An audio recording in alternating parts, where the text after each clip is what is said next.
Welcome to RTV. నేను శివరామకృష్ణ.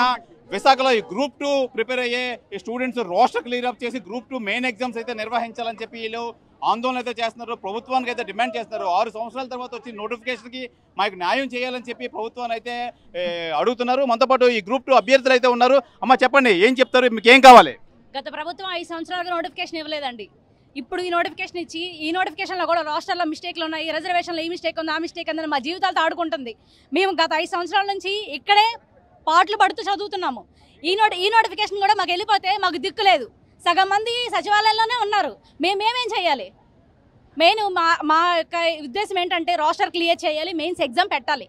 గౌరవ high court ఏ తీర్పు ఇచ్చిందో అది రిజర్వ్లో ఉంది. ఆ రిజర్వ్ని క్లియర్ అది ఎంత వస్తుందో ఏమొస్తుందో మాకు తెలియదు. మా ప్రాబ్లం అయితే ఏంటంటే రోస్టర్ క్లియర్ చేయాలి, గవర్నమెంట్ ఎగ్జామ్ కండక్ట్ చేయాలి. ఇదే మా ఉద్దేశం. అంటే మీరు ఎప్పటి నుంచి నోటిఫికేషన్ కోసం వెయిట్ చేస్తున్నారు? నేను 2019 డిసెంబర్ 1st బ్యాచ్ అండి ఇక్కడ. అప్పటి నుంచి నేను ఇక్కడే ఉన్నాను. హైకోర్టు అండ్ గ్రూప్ 4 రాశాను. నేను క్వాలిఫై అవ్వలేదు, ఓకే, కానీ ఇప్పుడు నేను గ్రూప్ 2 కోసమే గట్టిగా కూర్చొని చదువుతున్నాను. ఈ నోటిఫికేషన్లో కూడా మాకు జాబ్ రాకపోతే మేము ఇంటికి తలెత్తుకొని మేము బతకలేము. మేము చెప్పదలుచుకుంది ఏంటంటే గవర్నమెంట్కి రోస్టర్ క్లియర్ చేయాలి, మాకు ఎగ్జామ్ పెట్టాలి, అంతే. ఉద్యోగ భద్రత లేకుండా ఈ ఎగ్జామ్ కండక్ట్ చేసి ఉపయోగం ఏంటంటే ఇప్పుడు ఉద్యోగాలు వస్తాయి. ఇప్పుడు ఈ రాష్ట్రాల్లో తప్పులు పెట్టుకుని ఉద్యోగాలు ఇస్తారు. తర్వాత సుప్రీంకోర్టులో కేసు వేస్తే మీ ఉద్యోగాలు పోనీ అంటే మాకు భద్రత లేకుండా మేము ఎగ్జామ్ రాసే ఉపయోగం ఏంటండి? సో అందుకనే మేము ఈ జార్ఖండ్ కేసులో జరిగినట్టుగా మాకు జరగకూడదని చెప్పి మాకు రోస్టర్స్ క్లియర్ చేసి ఎగ్జామ్ కండక్ట్ చేయాలనేదే మా మొదటి ప్రాధాన్యత డిమాండ్ అండి. చూడండి, మేము గత కొన్ని సంవత్సరాలుగా ఇక్కడ వెయిట్ చేస్తున్నామండి. మెయిన్స్ ఎగ్జామ్ ఎప్పుడెప్పుడు అయిపోద్దా ఇంటికి వెళ్దామని వెయిట్ చేస్తున్నాము. ఆల్రెడీగా మేము గత గవర్నమెంట్ని ఒక నిరుద్యోగ తలుచుకుంటే ఏదైనా చేస్తాడండి. ఎంతవరకు చేస్తాడంటే లాస్ట్ టైం వైఎస్ఆర్ గవర్నమెంట్ ఉండేటప్పుడు కేవలం ఆ నిరుద్యోగుల వల్లనే ఆ గవర్నమెంట్ నుంచి టీడీపీ వచ్చిందండి. వాళ్ళు అధికార పక్షం, వాళ్ళు టీడీపీ వాళ్ళు ప్రతిపక్షంలో ఉండేటప్పుడు ఏం చెప్పారంటే మీకు రాష్ట్ర ఇష్యూస్ ఉన్నాయి, అవి క్లియర్ చేస్తాము, క్లియర్ చేశాక మీకు ఎగ్జామ్ పెడతానని చెప్పారండి. తర్వాత వీళ్ళు ప్రతిపక్షం నుంచి అధికార పక్షం వచ్చేసరికి మరి వీళ్ళు అసలు మేము అనలేదు, మాకు రాష్ట్ర అసలు ఇష్యూస్ ఉన్నాయనే తెలియట్లేదు అని మా చిరంజీవి గారు చెప్తున్నారండి. అది ఎంతవరకు వాస్తవం అండి, ఎంతవరకు సమన్వయం మీరే ఆలోచించండి. ఇక్కడ మేము కొన్ని ఎప్పుడు ఆ అమ్మాయి చెప్తున్నట్టుగా 2019 డిసెంబర్లో మేము ఇక్కడికి వచ్చామండి. అప్పటి నుంచి ఇప్పటి వరకు ఈ పండగ ఏమీ లేకుండా ప్రతిరోజు ఎక్కడో చేస్తున్నామండి. ఏదో ఒక విధంగా తొందరగా రోస్టర్ ఇది ఏదో తొందరగా క్లియర్ చేస్తే తొందరగా వెళ్దామని మేము చూస్తున్నాము. ఇప్పుడు మీరు ఎగ్జామ్ పెట్టడం మాకేం అభ్యంతరం లేదండి. ఇక్కడ ఉండే అభ్యర్థులు ప్రతి ఒక్కరూ కూడా 70-80% మ్యాక్సిమం అందరూ రెడీగానే ఉన్నారు. మాకు ఎగ్జామ్ పెట్టడం ఎటువంటి సమస్య లేదు, కానీ మాకు రోస్టర్ క్లియర్ చేయాలి. ఒకవేళ రోస్టర్ క్లియర్ చేయకుండా ఎగ్జామ్ పెడితే తర్వాత మేము కోర్టు కేసుల్లో మేము తిరగలేమండి. మేము ఒక నిరుద్యోగం, ఒక మిడిల్ క్లాస్ అమ్మాయిలు ఇక్కడికి వచ్చి రోడ్ల మీద నిల్చోవాల్సిన పరిస్థితి మాకేంటి? 2 రోజుల్లో ఎగ్జామ్ ఉంది, అది మానేసి ఏంటి రోడ్ల మీద ధర్నాలు చేయవలసిన అవసరం మాకేముంటుంది? సో రోస్టర్ మాత్రం క్లియర్ చేశాకే ఎగ్జామ్ పెట్టాలి. ముందుగానే ఎగ్జామ్ పెట్టినట్లుగా అయితే చాలా ఇష్యూస్ వస్తాయి.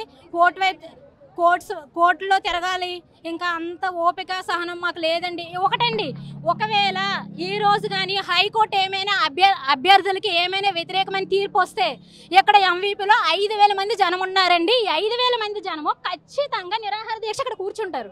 అర్థమవుతుంది? ఎవరు అంత ఎట్టి పరిస్థితుల్లో వదిలే పరిస్థితి లేదండి.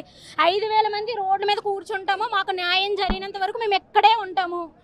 చెప్పండి, ఏం కావాలి, ఏం చెప్తారు మీరు? మేము కోరుకున్నది ఒకటే సార్, మాకు 6 ఏళ్ళ తర్వాత వచ్చిన నోటిఫికేషన్ ఇది. ఎంతోమంది అభ్యర్థులు ఆకలి చూపులు ఇవి. ప్రిన్సిపల్ సెక్రటరీ గారు ఆ రోజు ఈ రాష్ట్ర విధానం ఏ విధంగా పరిశీలించి సంతకం పెట్టారో మాకు తెలీదు. గత ప్రభుత్వంలో తప్పులు జరిగితే జరగండొచ్చు, కానీ ఈ ప్రభుత్వ బాధ్యత ఏంటి? గతంలో జరిగిన తప్పులు ఇప్పుడు రెక్టిఫై చేయాల్సిన బాధ్యత ఖచ్చితంగా ఈ ప్రభుత్వానికి ఉంది. ఎందుకంటే ఈ ప్రభుత్వం నిరుద్యోగులు ఎన్నుకొని కోరుకొని తెచ్చుకున్న ప్రభుత్వం ఇది. మాకు ప్రతి ఒక్కరికి న్యాయం జరుగుతుందని ప్రతి ఒక్క విద్యార్థి కూడా ఆశిస్తున్నాడు. గత 6 ఏళ్ళుగా నోటిఫికేషన్ లేక ఎదురు చూస్తున్న అభ్యర్థులకు వచ్చిన నోటిఫికేషన్ ఇది.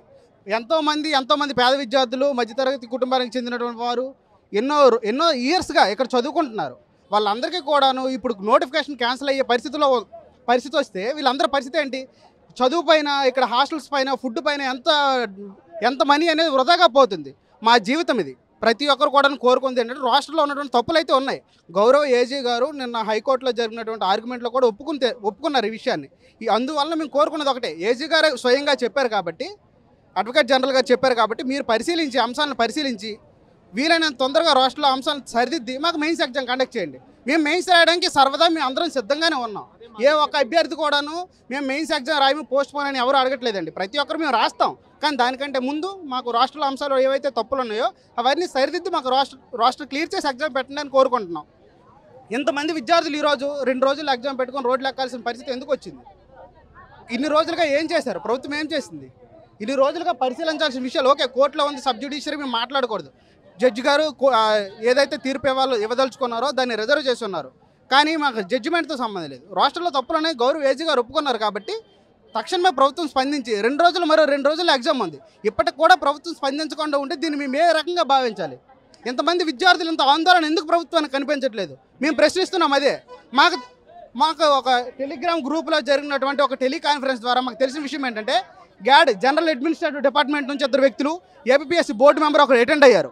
వాళ్ళకు క్లియర్గా ఒకే విషయం చెప్పారు, మీకు రాని ఉద్యోగం కోసం మీరు ఎందుకు ప్రాకులాడుతున్నారు? ఒకవేళ ఇది రాష్ట్ర క్లియర్ చేసుకుండా మెయిన్స్ ఎగ్జామ్ జరిగినా సరే మీకు ఉద్యోగాలు రావని క్లియర్గా చెప్పారు. సో బ్రదర్ చెప్పండి, ఏం చెప్తారు మీరు? మేము ప్రభుత్వానికి 2 డిమాండ్లు కోరుకుంటున్నామండి. ఒక న్యాయశాఖలో ఉన్న తీర్పుని, రిజర్వ్ చేసిన తీర్పుని మాకు స్టూడెంట్కి అనుకూలంగా వచ్చి, ఇంకోటి ఏంటంటే గవర్నమెంట్ ప్రభుత్వం కూడా స్టూడెంట్స్కి అనుకూలంగా మద్దతుగా ఉంటారని కోరుకుంటున్నాం. గ్రూప్ 2 రాష్ట్ర విధానాన్ని క్లియర్ చేసి మాకున్నవి 2 డిమాండ్లు అండి. తీర్పులో రిజర్వ్లో ఉన్న తీర్పుని సక్రమంగా స్టూడెంట్స్కి ఫేవర్గా ఉంటూ ప్రభుత్వం కూడా రాష్ట్ర విధానం క్లియర్ చేసేటట్టు మద్దతుగా తెలుపుతారని కోరుకుంటున్నామండి. ఇది ప్రధానంగా వీరైతే చెప్తున్నారు. ఈ రాష్ట్రంలో తప్పులు తడకలు క్లియర్ అప్ చేసి వెంటనే ఇమీడియట్గా ప్రభుత్వం ఏర్పాటు చేస్తే మేమైతే ఈ మెయిన్స్ ఎగ్జామ్స్ రాయడానికి కూడా సిద్ధమే. దయచేసి మాకు న్యాయం జరిగే విధంగా ఈ ప్రభుత్వం అనుసరించాలని చెప్పి అయితే ప్రభుత్వాన్ని అయితే కోరుకుంటున్నారు. కెమెరామెన్ రావణ్ కుమార్తో శివరామకృష్ణ టీవీ, విశాఖపట్నం నుంచి. మరిన్ని వీడియోస్ కోసం ఛానల్ ని సబ్స్క్రైబ్ చేయండి. లేటెస్ట్ అప్డేట్స్ కోసం వాట్సాప్ ఛానల్ ని ఫాలో అవ్వండి. ఆ లింక్ డిస్క్రిప్షన్ లో ఉంది.